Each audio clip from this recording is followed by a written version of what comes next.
Comme Michael a dit la dernière fois, notre série d'invités a pris fin il y a une couple de semaines. On était vraiment bénis d'avoir ces gens de toutes sortes de dénominations venir nous prêcher. Il y en a plusieurs qui m'ont donné des commentaires, qui ont vraiment aimé ça, de voir toutes les autres cultures d'Église venir apporter des messages à notre assemblée. C'est une grande bénédiction. Là, vous allez nous revoir plus souvent. Mais on va continuer quand même à inviter encore des gens. Il y a le 17 juillet, 17 juillet, c'est Patrice Nagant qui va venir apporter un message aussi.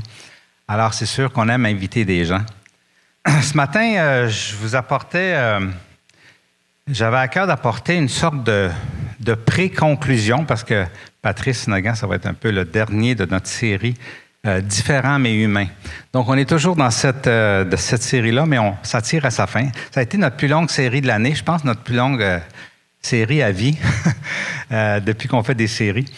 Parce qu'il y a tellement à explorer chez l'être humain, tellement de choses à comprendre, à voir, à apprendre des autres personnes que on voulait vraiment mettre une emphase sur cette série-là cette année, dans le but de mieux se comprendre, des personnes qui sont différentes.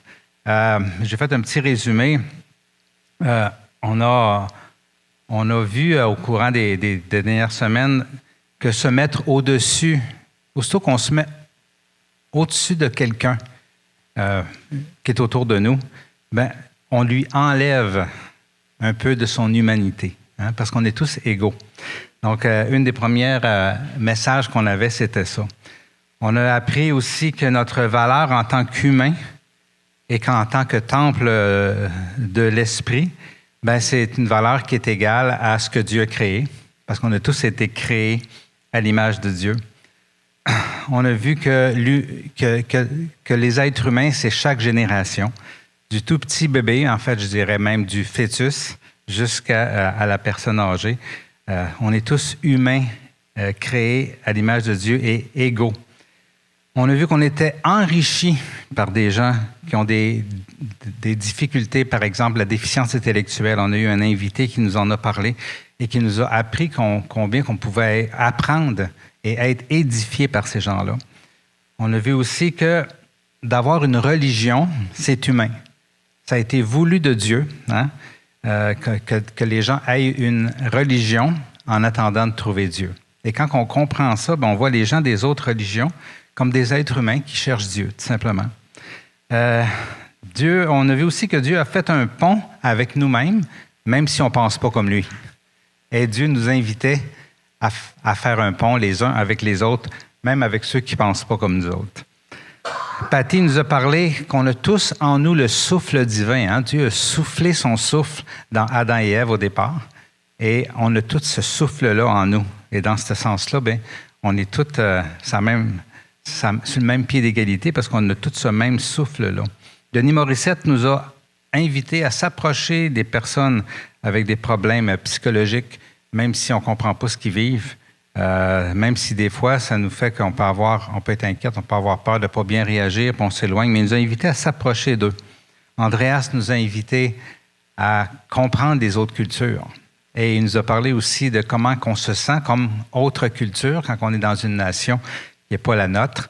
Et il nous a invités à se rapprocher une culture de l'autre. Jerry Kramer, lui, il nous a parlé de personnalité. Il nous a dit que beaucoup de nos conflits, et dans le couple inclus, c'est à cause qu'on a des personnalités très différentes. Et il nous a donné des clés, il nous a ouvert des portes pour nous aider à comprendre les gens qui ont d'autres personnalités.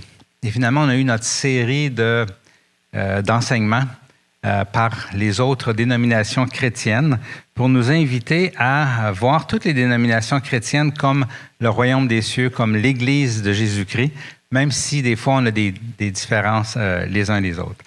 Alors, toute une série enrichissante apportée par plein de gens. On aurait pu continuer pour le vrai notre série encore une couple d'années. À toutes les semaines, on aurait eu toujours quelque chose à parler. C'est tellement diversifié l'être humain. On aurait pu inviter, en fait on y a pensé, mais je pense qu'on n'avait pas trouvé quelqu'un ou il n'était pas disponible. On aurait pu inviter quelqu'un chez les Autochtones On aurait pu inviter des professionnels, des ouvriers, des pauvres, des riches, des intellos, des terre-à-terre, des gamers, des sportifs, des prisonniers, des criminels, des pro-vie, des pro-choix. Ben, on les aurait entourés un peu, eux autres. Mais pour les comprendre, il faut les écouter, parce qu'ils ont une raison de croire ce qu'ils croient. Hein. On aurait pu inviter des gens qui ont eu des troubles avec la dépendance, des gens qui ont des problèmes de rébellion, des gens introvertis, des gens extrovertis, des gens drôles, des gens plates. En tout cas, on aurait pu en inviter de toutes sortes. Et on aurait toujours appris de plus en plus l'être humain fait à l'image de Dieu et qu'on a tout intérêt à connaître et à comprendre. Donc, pour en arriver à une conclusion, on pourrait dire que tout humain, OK,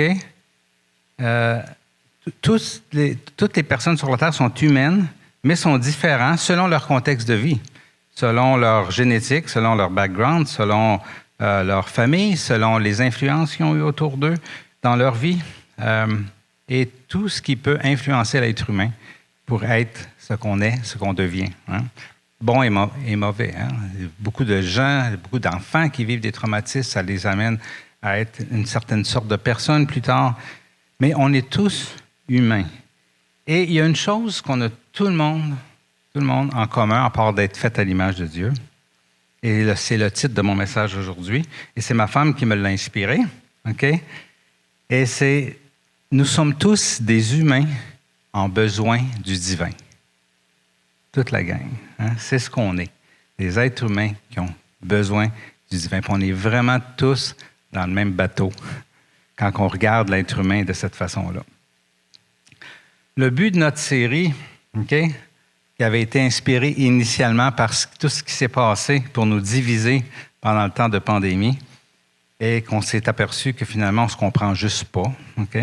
Mais le but, c'était de se comprendre mieux, de moins se juger, de moins avoir peur des différences, de moins avoir d'obstacles pour s'approcher les uns des autres et de pouvoir s'aimer plus facilement comme Dieu nous demande de nous aimer. Hein? Même les plus difficiles à aimer. Si on les comprend, si on comprend ce qu'ils vivent, si on comprend ce qui les a amenés à être ce qu'ils sont, ça va être plus facile de les aimer parce qu'on va les comprendre. Donc, des humains ont besoin du divin. On va explorer un petit peu qui est le créateur de tout ça. J'ai pris quelques passages bibliques qui m'ont parlé par rapport à ça, qu'on est tous des humains en besoin de divin. Et j'ai eu à cœur de partir de qui Dieu est, pour commencer, par un texte de Paul, qui était un missionnaire, implanteur d'église, ex-persécuteur des chrétiens. Et en fait, ce n'est pas lui qui l'a écrit, le texte, c'est dans Actes des Apôtres, donc c'est Luc qui l'a écrit.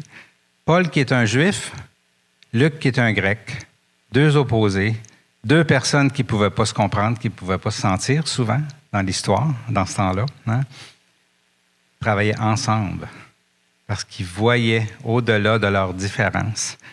Et Luc a écrit ce que Paul a dit. Et on va lire ça ensemble. Dans Actes 17, 24 à 25, ça dit « Dieu qui a créé l'univers et tout ce qui s'y trouve, et qui est le Seigneur du ciel et de la terre, n'habite pas dans des temples bâtis de main d'homme. Il n'a pas besoin non plus d'être servi par des mains humaines comme s'il lui manquait quelque chose. » Donc, notre Dieu, notre Créateur, notre Papa, le Créateur de l'univers, OK? Ben, il est celui qui a tout initié, incluant nos différences.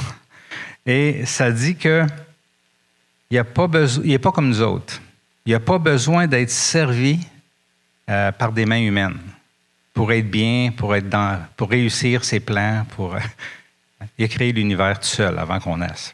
Il n'a pas besoin de nous autres. Hein? Donc, qui est Dieu, notre Créateur? On a tendance à mettre Dieu dans une boîte, puis de penser que Dieu est comme nous autres. Et on a tendance à mettre notre prochain dans une boîte et de s'attendre à ce qu'il soit comme nous autres. On fait la même chose avec Dieu qu'on fait les uns avec les autres. Ici, c'est un bon départ. Ça dit qu'il n'y a pas besoin d'être servi. Donc, la perception humaine, alors que Dieu dit de le servir pendant toute la Bible, c'est que Dieu, s'il demande de le servir, il doit avoir besoin d'être servi. Parce qu'il nous demande ça. De Genèse jusqu'à Apocalypse, il nous demande de le servir. Puis là, Paul vient dire qu'il n'y a pas besoin d'être servi. Il est où le bug? Hein? On pourrait penser facilement, en tant qu'être humain, que Dieu a besoin d'être servi parce qu'il a besoin de nous autres pour faire ce qu'il veut faire. Mais la réalité, c'est que Dieu veut qu'on le serve pour être en relation avec nous, tout simplement. Il nous a créés par amour. Il nous aime depuis avant la fondation du monde, que la parole a dit. Puis il veut être en relation avec nous. Et il sait qu'on se perd facilement et qu'on s'éloigne facilement de lui. Donc, il sait que si on le sert, on va découvrir sa bonté. On va découvrir combien il est grand, puissant, plein d'amour. On va participer à son œuvre. Et pendant tout ce temps-là, il va être en relation avec nous. J'arrive d'une fin de semaine pour... je suis en train de faire, l'année passée, je l'avais fait de ma fille, une cascade. Là, les 2 derniers jours, j'ai fait une cascade chez mon garçon Dominique. Puis pour le vrai, ce que je tripe le plus à faire des choses avec eux, c'est qu'eux autres, d'emblée, ils disent « Bien, je vais t'aider à faire notre cascade, puis on travaille ensemble. Hein? » Donc, on est en relation ensemble. Pas juste s'appeler au téléphone comment ça va, mais on fait des choses ensemble. Mais Dieu, c'est ça qu'il aime. Il aime faire des choses avec nous parce qu'il sait que c'est bon pour notre relation. Il sait que c'est bon avec nous autres. Alors, notre perception de notre prochain, notre perception de Dieu est bien différente de la réalité. Et c'est pour ça qu'on a besoin de comprendre. On continue ici dans Jean. Attendez un petit peu. Il me semble qu'il n'est pas à bonne place, lui. OK, on va lire ça. Jean, si vous demeurez dans ma parole, vous êtes vraiment mes disciples. Vous connaîtrez la vérité et la vérité vous rendra libre. OK? Donc, pour avoir une perception de Dieu, puis qu'on ne veut pas rester dans notre tête puis avoir notre perception qui est fausse de Dieu, ce qu'on a besoin, c'est la parole. Et l'esprit, bien entendu. Les deux vont ensemble. La parole et l'esprit. Qu'est-ce qui nous transforme? La parole et l'esprit. Qu'est-ce qui nous fait voir Dieu comme il est? La parole et l'esprit. Qu'est-ce qui nous fait nous voir les uns les autres comme on est vraiment et non selon notre background? La parole et l'esprit. Vous allez dire, il est où Jésus là-dedans? Bien, Jésus, c'est la porte. C'est lui qui nous expose à la parole et à l'Esprit Saint. Ça marche? Fait que Dieu, il n'est pas exclu quand je dis que c'est l'œuvre de la parole et de l'Esprit. On n'aurait pas accès à ça sans Jésus. Amen? Donc, on a besoin de Dieu. Humain, en besoin du divin, on ne s'en sort pas. La seule façon qu'on peut être humain, créé à l'image de Dieu, libéré de tous nos obstacles pour bien voir, c'est d'être en contact avec Dieu. Et la parole, bien, c'est une grande, grande partie de ce que Dieu nous a légué pour pouvoir être en contact avec lui. Il y a beaucoup de chrétiens qui disent, bon, ben moi, j'ai accepté le Seigneur, je crois en Dieu, pas besoin de lire la Bible, je suis croyant. Mais la vérité, c'est qu'on ne peut pas être transformé sans la parole de Dieu.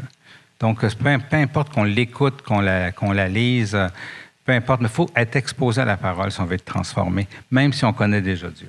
Amen? OK, on continue le texte que j'avais tantôt. Donc, on avait lu qu'il n'y a pas besoin d'être servi. Et ça continue en disant, au contraire, c'est lui qui donne à tout être la vie, le souffle et toute chose. Donc, il donne la vie. Si on a la vie, c'est à cause de lui.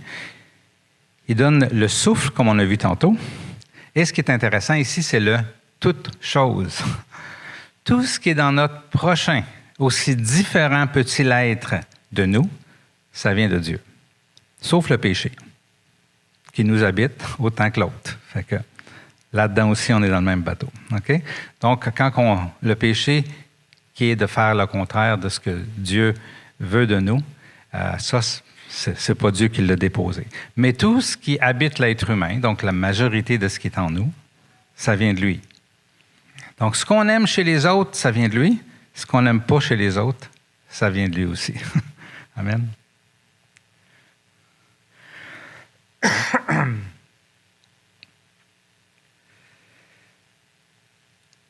Dans 1 Corinthiens 12, 18, ça dit, Dieu a placé chacun des organes, là il parle du corps de Christ, okay? Donc on parle de l'Église. Toutes les organes différentes, hein, il y a beaucoup de passages qui démontrent à quel point, à l'intérieur même de l'Église, notre petite gang qu'on est ici à matin, on est tous différents les uns des autres. Et ça dit, Dieu a placé chacun dans le corps comme il l'a voulu. Fait que non seulement c'est Dieu qui a déposé toutes les choses dans l'être humain, mais il l'a fait comme lui a voulu. Okay? Parce que lui, il est tout-puissant, omniscient, il connaît tout, il sait comment nous rendre beaux et fins. OK? Nous autres, on ne sait pas comment rendre les autres beaux et fins. Mais Dieu sait comment nous rendre beaux et fins. Donc, c'est vrai dans l'Église, c'est vrai dans le monde. Dieu a tout fait, la terre entière, comme lui a voulu. Il a fait les différentes cultures, les différentes personnalités, tout ça, il les a faites comme il l'a voulu. Fait que tout en partant, ça nous réconcilie avec les gens qui sont différents de nous autres. Amen. C'est-à-dire, à partir d'un seul homme, il a créé tous les peuples pour qu'ils habitent sur toute la surface de la terre. Il a fixé des périodes déterminées et établi les limites de leur domaine. Imaginez-vous à quel point Dieu est en contrôle de ce qui se passe dans l'humanité depuis Adam et Ève. À partir d'Adam et Ève, d'un seul homme, il a créé tous les peuples, toutes les cultures, toutes les différences, il les a créées pour qu'ils habitent sur toute la surface de la terre. Il a fixé des périodes déterminées pour chaque époque, pour chaque temps, pour chaque étape, et il a établi la limite de leur domaine. On peut-tu se reposer sur Dieu, puis être en paix de ce qui se passe ailleurs, dans la cour du voisin, si Dieu est si en contrôle que ça? Hein? On se rend compte à quel point il est en contrôle de son plan parfait. Et que toutes nos différences entre nous font partie aussi de son plan. Hein? Quand on pense à la tour de Babel, alors que l'homme essayait vraiment de former un peuple de briques toutes faites pareilles, qu'est-ce qu'a fait Dieu? Il dit non, c'est pas bon. Hein? Moi, je vous avais demandé de vous répandre partout sur la terre, puis d'exploiter vos différences. Il a mélangé les langages de tout le monde. Pourquoi? Pour qu'ils ne puissent plus se comprendre. Dieu s'est arrangé pour qu'on ne se comprenne pas, imaginez-vous. Spécial, hein? On fait une série qui dure des mois sur essayer de se comprendre, puis Dieu fait un move pour pas qu'on se comprenne.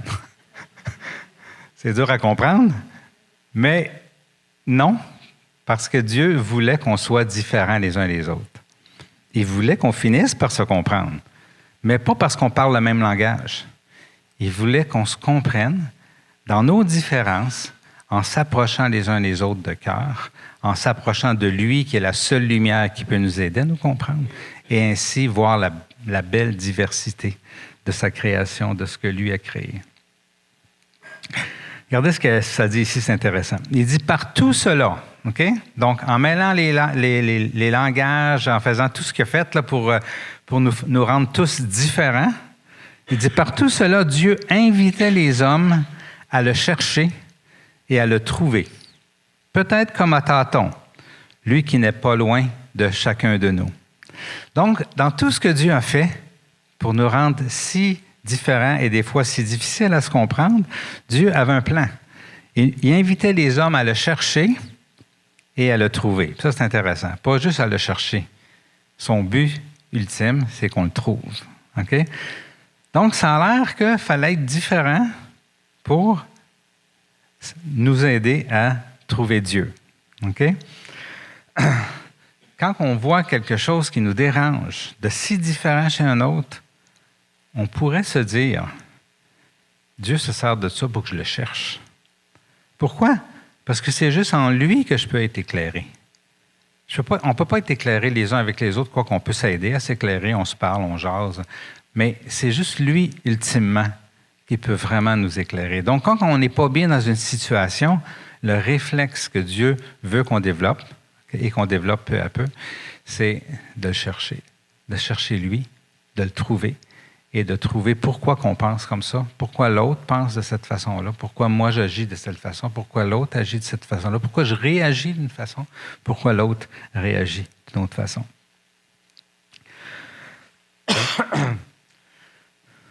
Ce n'est qu'en lui qu'à nouveau, tout ce qu'il a créé cesse d'être disparate. Parce qu'à notre vue humaine, on peut avoir l'impression que tout ce que Dieu a créé est disparate. Hein? Disparate, ça veut dire ça ne fit pas ensemble. Mais en lui, les choses qui n'ont pas l'air à fitter ensemble, soudainement, ils ont l'air à fitter ensemble. En fait, ils fitent ensemble. C'est lui qui peut éclairer vraiment notre casse-tête. Donc, la seule solution à nos divisions, les humains, c'est lui. La seule solution, c'est en lui. En Dieu le Père, le Fils et le Saint-Esprit. Et juste là, on peut commencer à se comprendre. Amen.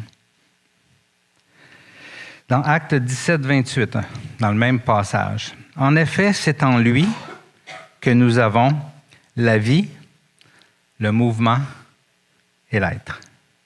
C'est juste en lui qu'on a la vie, c'est juste en lui qu'on a le mouvement. Et ce qui est intéressant, c'est que c'est juste en lui qu'on a l'être. Et on s'entend que l'être est très différent. En fait, il y a 8 millions d'êtres différents sur la planète en ce moment. Mais c'est tout en lui qu'on a ça. Et c'est ça qui est extraordinaire. C'est qu'en lui, on devient toute une famille, un corps, une unité qui fonctionne toutes super bien en harmonie les uns avec les autres. C'est dur à croire hein, qu'on pourrait, toute l'humanité au complet sur la Terre, fonctionner en harmonie ensemble, puis que toute la machine fonctionne bien. Mais c'est ça que Dieu a créé. Et le problème de l'humanité, c'est juste de ne pas être en lui. Mais lorsqu'on s'approche de lui, tout se met à fonctionner comme un beau corps qui est tout harmonieux, qui fonctionne super bien. Donc, l'être que nous sommes, ce que nous avons, la manière qu'on pense, qu'on voit, qu'on entend, qu'on reçoit, qu'on donne et qu'on se donne, c'est en lui.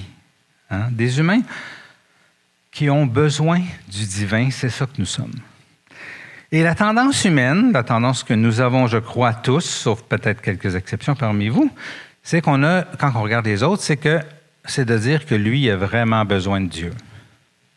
Cette personne-là, elle a vraiment besoin de Dieu dans sa vie. Ça, c'est notre tendance humaine. Hein? Les autres, pas moi, nécessairement. Moi, je l'ai déjà. C'est vrai qu'on l'a déjà, mais on en a besoin de plus. Pas juste l'autre qui a besoin, mais moi, j'en ai besoin de plus aussi. Alors, Poutine, il a besoin de se convertir. Mais moi, j'ai besoin aussi d'être éclairé par Dieu sur Poutine. Ah, les Russes qui se font brainwasher, puis qui suivent toute Poutine, ils ont vraiment besoin d'une révélation nouvelle. Mais moi, j'ai besoin d'une révélation pour comprendre ces gens-là, qui sont un peu dominés par un homme avec ses valeurs, puis peut-être par des esprits qui sont en arrière de lui. Ah, les pro-Trump sont aveugles. Hein? Il y a d'autres chrétiens qui pensent que les pro-Trump, que Trump, c'est un être extraordinaire.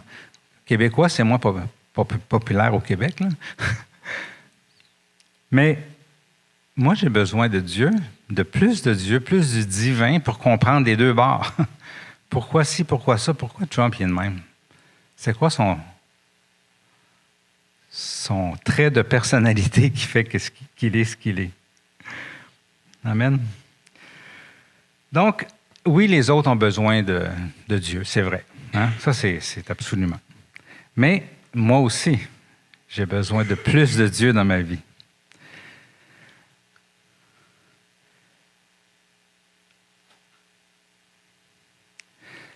Plus que je vous dirais que toute notre série qu'on a vue, en fait, tous les enseignements qu'on peut recevoir à partir de la parole, en lisant nous-mêmes, en lisant des livres, en écoutant des prédications, peu importe, le but n'est jamais de changer le prochain. C'est toujours de nous changer, nous. Quand on écoute la parole, le but, c'est de nous changer. Ça ne change pas l'autre d'écouter la parole. Donc, le plus important dans « il a besoin de Dieu et j'ai besoin de Dieu », c'est « j'ai besoin de Dieu ». Parce que c'est moi, c'est en recevant moi que je peux être en harmonie plus avec toutes les personnes avec qui, avant, j'avais de la difficulté à comprendre ou à m'approcher. Amen. Le fatigant, il va continuer de rester fatigant. Les mêlés vont continuer à être mêlés. Les gens qui ne pensent pas comme nous vont continuer de penser pas comme nous. Ma femme, elle va continuer d'être une femme. Le mari de Nathalie, il va continuer d'être un homme. OK? L'autre culture va continuer d'être influencée par son lien culturel. C'est moi qui ai besoin de changer. C'est moi qui ai besoin de voir les choses différemment. Comment peut-on changer? Par Dieu. Comment peut-on être changé par Dieu? Par Jésus.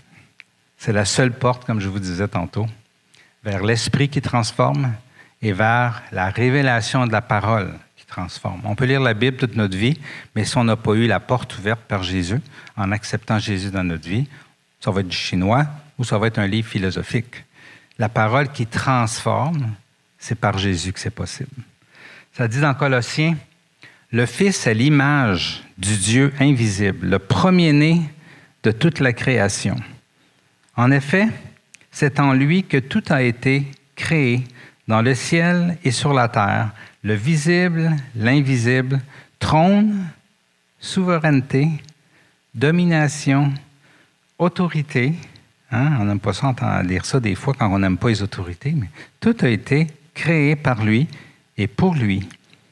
Il existe avant toute chose et tout subsiste en lui. Il est la tête du corps qu'est l'Église. Il est le commencement, le premier-né d'entre les morts, afin d'être en tout le premier. Wow! Toute une révélation, ce passage-là. Il est la tête du corps que nous sommes. Okay? Donc, c'est lui la tête. Et c'est, une tête, de la manière que ça fonctionne, c'est un cerveau. Puis le cerveau, il envoie plein de nerfs qui contrôlent toutes les parties du corps. Donc, Jésus, c'est le cerveau qui envoie plein de nerfs par une moelle épinière quelconque, qui viennent de nous rejoindre tous, chacun de nous autres, et qui crée en nous le mouvement et l'être. Et lorsqu'on est vraiment plugué, c'est là qu'on commence à agir les uns avec les autres, malgré toutes nos différences. Il est le commencement parce que Jésus est le commencement. Donc, on ne parle pas de Dieu le Créateur qui était là au commencement, mais on parle de Jésus en ce moment, sa fonction d'intermédiaire entre nous, les humains, et Dieu, de sauveur. Okay? Bon, il est le commencement parce qu'en lui, tout recommence. Sans lui, tout avait été bousillé sur la terre. Okay? Puis on a encore des effets aujourd'hui dans ce qu'on voit qui ne va pas bien. Okay? Mais en Jésus, tout recommence. On recommence à zéro en lui. On recommence avec lui, qui est, c'est intéressant, le premier-né d'entre les morts.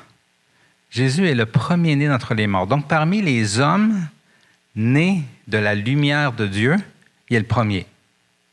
Et nous sommes nés de nouveau par l'Esprit, à cause que lui, le premier-né, est né de l'Esprit et qui nous a transmis ça à nous autres, qui nous a engendrés lorsqu'on a ouvert notre cœur à lui. Incroyable. Tout part vraiment de Jésus et tout se passe en Jésus-Christ.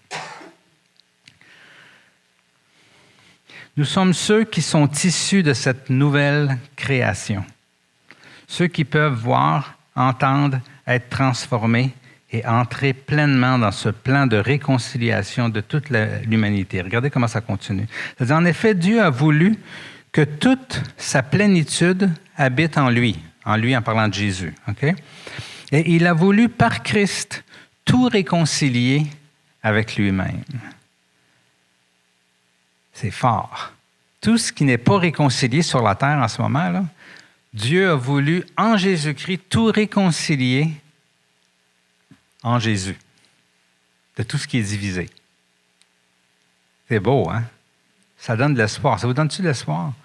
En Jésus, tout ce qui était divisé est soudainement réconcilié. Aussi bien ce qui est sur la terre que ce qui est dans le ciel, en faisant la paix à travers lui, par son sang versé sur la croix. En as-tu besoin de paix? Qui a besoin de paix ici? En as-tu besoin de paix? On a vraiment besoin de paix. Amen. Avant que Jésus rentre dans nos cœurs par notre conversion, notre nouvelle naissance, avant qu'on l'accepte et qu'il fasse partie de notre vie, tout ça, c'était impossible. Mais à cause qu'on lui a ouvert notre cœur, à cause qu'il est venu sur la croix nous tendre la main et que nous, on lui a ouvert notre cœur, tout est possible maintenant pour nous. Tout peut être réconcilié. De ce qu'on pense qui est irréconciliable, Dieu, Jésus, a la puissance de réconcilier. Amen. Ça dit, « Et vous étiez autrefois, donc avant de connaître Jésus, étrangers, ennemis de Dieu par vos pensées et vos œuvres mauvaises. Okay? Il vous a maintenant réconciliés par la mort de son Fils dans son corps de chair pour vous faire paraître devant lui saint, sans défaut et sans reproche. » Saint, sans défaut et sans reproche.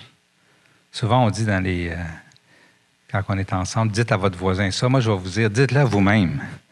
Je suis saint et sans reproche et sans défaut. Tu vas le dire à ton mari, toi? C'est fort, mais en Jésus, c'est ce que potentiellement on est. C'est vraiment ce qu'on est en Jésus. Bon, on a encore notre chair qui nous montre des fois le contraire. Mais en Christ, c'est ça. C'est vers ça qu'on tend de plus en plus. Amen.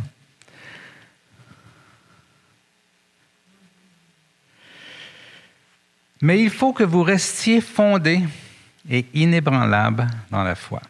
Donc, on vient de se dire, je suis sans défaut, sans reproche, je suis saint, mais il y a une condition pour que ça avance ou que ça demeure. Cette condition-là,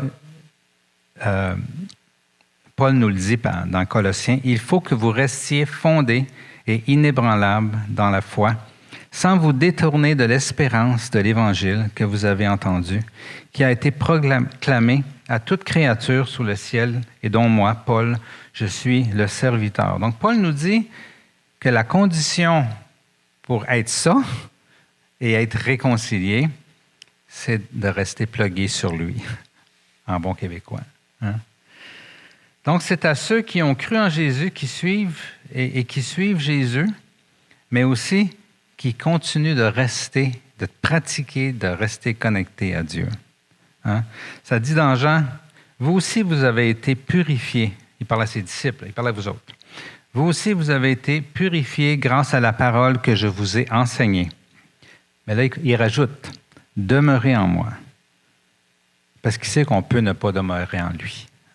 Ça nous est tout déjà arrivé. Hein? « Demeurez en moi, et moi je demeurerai en vous. » Un sarment ne saurait porter du fruit tout seul, sans demeurer attaché au cep. Il en est de même pour vous. Si vous ne demeurez pas en moi, vous ne pouvez porter aucun fruit. Pourquoi on s'assemble le dimanche? Pourquoi on encourage les gens à lire la parole? Pourquoi qu'on loue Dieu? Pourquoi qu'on prie? Pourquoi qu'on s'encourage à prier? Pourquoi qu'on se réunit en petits groupes pendant la semaine pour prier ensemble, ce qui fait que Dieu est au milieu de nous? Tout ça, c'est pour que Dieu, pour rester en Jésus. Parce que c'est juste en restant en Jésus, en demeurant en lui, qu'on peut être réconcilié vraiment avec Dieu et les uns avec les autres. Amen. En pratique. Pourquoi on s'encourage à laisser le péché de côté les uns les autres? Parce que le péché nous sépare de Dieu et automatiquement nous sépare les uns des autres. Donc, tout ça, c'est pour demeurer en lui, c'est pour répondre à ce que Jésus nous demande. Demeurer en moi. Pour être en lui et porter du fruit, OK? Et on veut tous porter du fruit, hein? On veut tous faire une différence.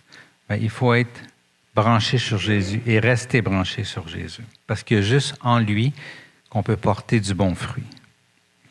Puis là, il continue en disant, « Si quelqu'un ne demeure pas en moi, on le jette dehors, hors du vignoble, comme les sarments coupés. Ils se dessèchent, puis on les ramasse, et on y met le feu, et ils brûlent. » Bon, ça, on n'aime pas ça. On va aller lire ce qu'on aime. « Mais si vous demeurez en moi, heureusement, il y a un Messie, et que mes paroles demeurent en vous, demandez ce que vous voudrez, et vous l'obtiendrez. » Des fois, on a de la misère avec ça. On se dit, il y a plein de choses que j'ai demandées. Okay? Là, ici, on parle de porter du fruit. Demandez tout ce que vous voulez dans mon plan, dans ma volonté, pour être réconciliés, pour vous approcher les uns des autres, pour faire une différence sur la terre, pour changer le monde, pour répandre mon royaume, puis je vais vous le donner. Tout ce que vous avez besoin comme outil. Fin de semaine, quand j'ai fait ma fontaine, mon beau-frère, il m'a prêté sa pépine. Au lieu de prendre l'été à faire ma fontaine, comme j'ai fait chez Claudine l'année passée, ça nous a pris 2 fins de semaine. Pour changer le monde, ça prend des bons outils. Qu'est-ce que vous en pensez? Mais Jésus, il dit, ce que vous allez demander comme outil, je vous le donne. La plus grosse pépine, il y en avait une de 2 tonnes. Là.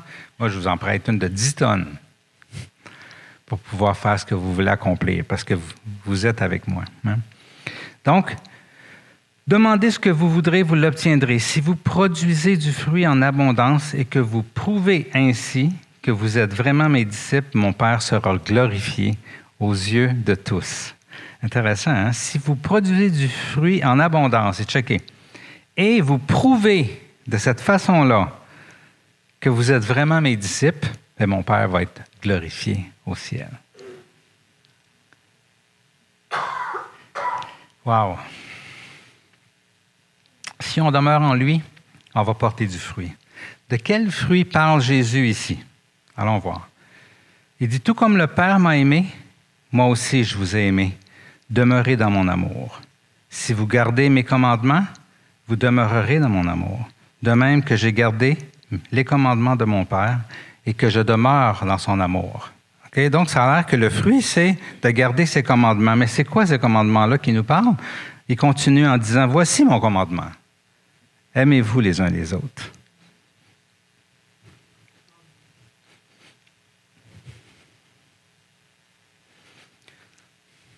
Aimez-vous comme je vous ai aimé.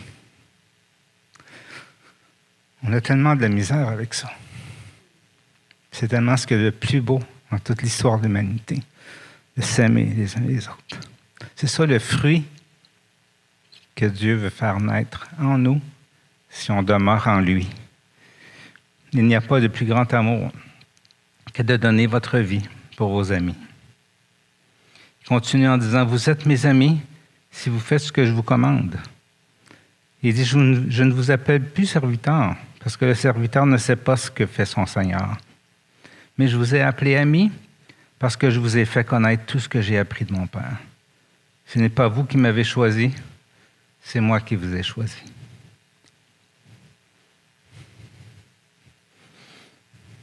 Robert, c'est Jésus qui t'a choisi.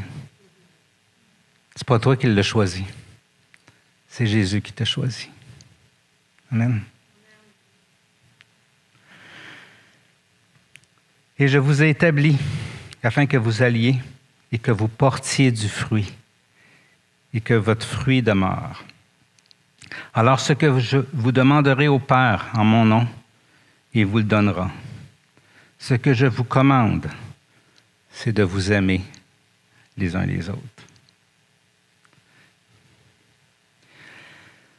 Ça veut dire, nous allons mieux voir l'autre comme des humains en besoin de divin, tout en se voyant, nous, comme des humains en besoin de divin. Donc, plus jamais il a vraiment besoin de Dieu, ou il a besoin de plus de Dieu dans sa vie sans se dire « j'ai vraiment besoin de Dieu dans ma vie ». Pour mieux le comprendre ou la comprendre. Pour qu'il arrête de me déranger. Pour mieux l'aimer. Pour que j'aille vers lui. Pour que je n'aie pas peur de m'approcher.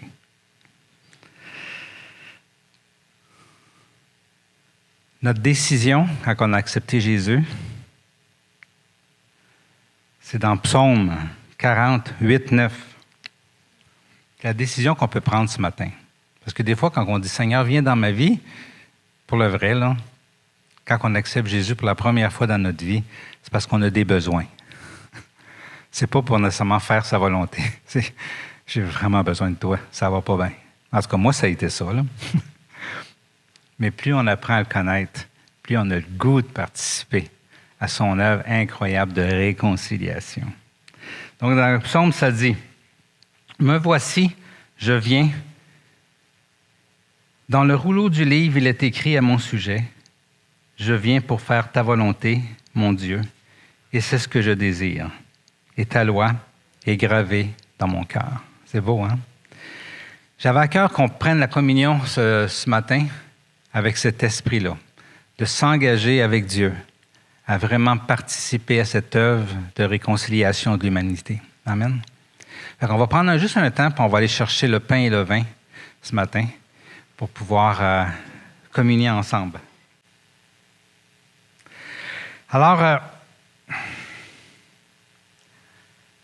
ça dit, le psaume, je le répète, « Alors je dis, me voici, je viens pour faire ta volonté, mon Dieu. » On dit ça ensemble?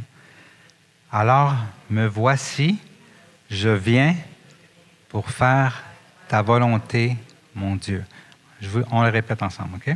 « Alors me voici, je viens pour faire ta volonté, mon Dieu. » Amen. Et je vais vous dire ce qu'il y a entre parenthèses, juste dans la Bible, dans ce qu'on vient de dire. Ça dit, dans le rouleau du livre, il est écrit à mon sujet. Donc ça, ce que vous venez de dire, c'est déjà écrit dans le rouleau de la vie au ciel. Parce que Dieu vous a choisi et il a écrit ça de vous. Amen. Alors prenons le pain en signe qu'on s'engage vraiment à faire sa volonté. Amen. Jésus, merci.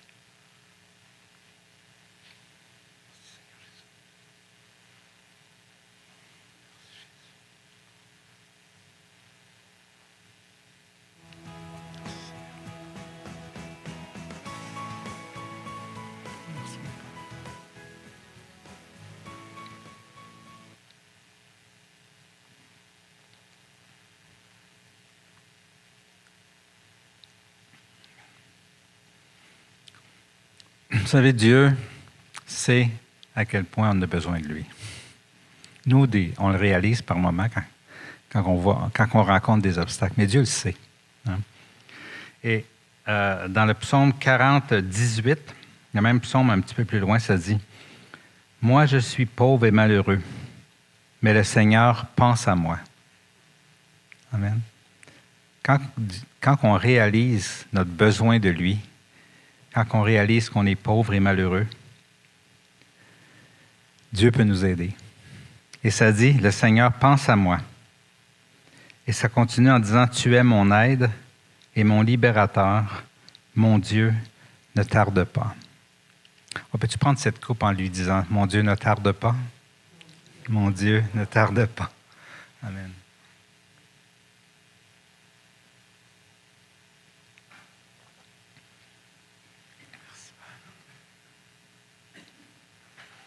Amen.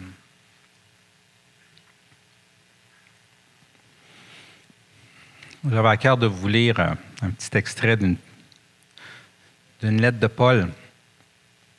Et je voudrais qu'elle vous soit dédiée ce matin. Donc, c'est de la part de Paul à l'Église de Colossiens. Mais là, ça va être de la part de Jésus à son Église dans la Naudière. Amen. De la part de Paul, apôtre de Jésus-Christ, par la volonté de Dieu et du frère Timothée, aux saints qui sont dans la Naudière, nos fidèles frères et sœurs en Christ, que la grâce et la paix vous soient données de la part de Dieu notre Père et du Seigneur Jésus-Christ. Nous disons constamment toute notre reconnaissance à Dieu, le Père de notre Seigneur Jésus-Christ, lorsque nous prions pour vous. En effet, nous avons été informés de votre foi en Jésus-Christ et de l'amour que vous avez pour tous les saints. à cause de l'espérance qui vous est réservée dans le ciel. Cette espérance, vous en avez déjà entendu parler par la parole de vérité, l'Évangile, qui est parvenu jusqu'à vous, tout comme dans le monde entier, où il porte des fruits et il progresse. Et c'est vraiment ça pour vous autres. C'est une bénédiction, l'Église ici. Moi puis Lise, souvent on retourne chez nous le dimanche matin, puis on se dit, elle est donc bien belle l'Église. Une chance comme ça. Amen. Vous êtes le reflet de la gloire de Dieu, dans la région et partout où vous allez. Un petit peu plus loin, il dit, nous ne cessons de prier Dieu pour vous. Nous demandons que vous soyez remplis de la connaissance de sa volonté, en toute sagesse et intelligence spirituelle, pour marcher d'une manière digne du Seigneur et lui plaire entièrement.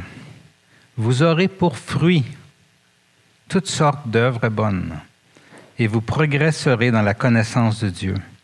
Vous serez fortifiés à tout point de vue par sa puissance glorieuse pour être toujours et avec joie persévérants et patients, et vous exprimerez votre reconnaissance au Père qui nous a rendus capables de prendre part à l'héritage des saints dans la lumière.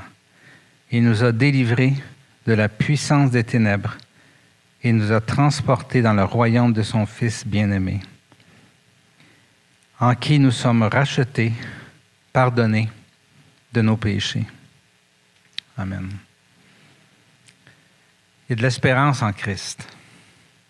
Dieu veut que l'être humain fait à son image porte des fruits. Mais Dieu a juste accès à ses enfants qui lui ont ouvert son cœur. Et c'est ce que vous êtes.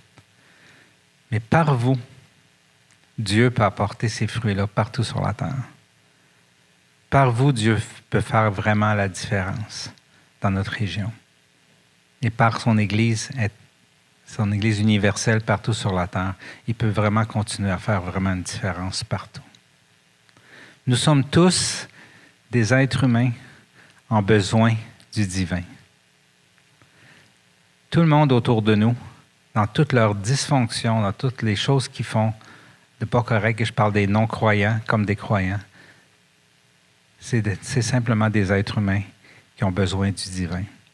Plus on va être conscient de notre besoin de Dieu en nous, plus on va comprendre que les autres ils ont juste besoin de ça. C'est tout. Pas besoin d'autre chose. Pas pour être changé à notre image, parce qu'on est tous différents, mais pour être changé à l'image glorieuse qu'ils sont en Christ. Et qu'elle va être belle, l'Église grandissante. Moi, je crois, j'ai confiance que ça va continuer à grandir. Et qu'elle va être glorieuse. L'Église autour du trône, au ciel pour l'éternité, quand on va juste être bien. Juste être bien. Juste être bien pour le reste de l'éternité. Amen. Seigneur Dieu, merci pour ton Église. Merci, Seigneur, pour le joyau qu'elle est. Un joyau pour toi, un joyau pour moi, un joyau pour chacun de nous, un joyau pour la terre entière. Je te prie vraiment, Seigneur, que tu nous donnes de pouvoir continuer de grandir dans la connaissance de Christ, d'être éclairé sur toute la beauté que de déposer dans chaque être humain, autant celui qui te connaît que celui qui ne t'a pas connu encore, et qu'on puisse être des instruments d'intercession pour permettre une ouverture, un canal de ton esprit vers tous ceux qui ne croient pas encore. Aide-nous, Seigneur Jésus, à être des gens qui aiment et non qui jugent, parce que tu n'es pas venu sur la terre pour juger le monde, mais pour sauver le monde. Qu'on soit ces canaux-là, Seigneur, pour chacun de ceux qui sont autour de nous. Qu'on soit aussi patient que toi, Seigneur, alors que tu as été patient avec chacun de nous avant qu'on allume. Qu'on le soit, Seigneur, pour le reste du monde. Et Seigneur, fais ton œuvre. Et on s'attend vraiment à toi. Au nom de Jésus. Amen.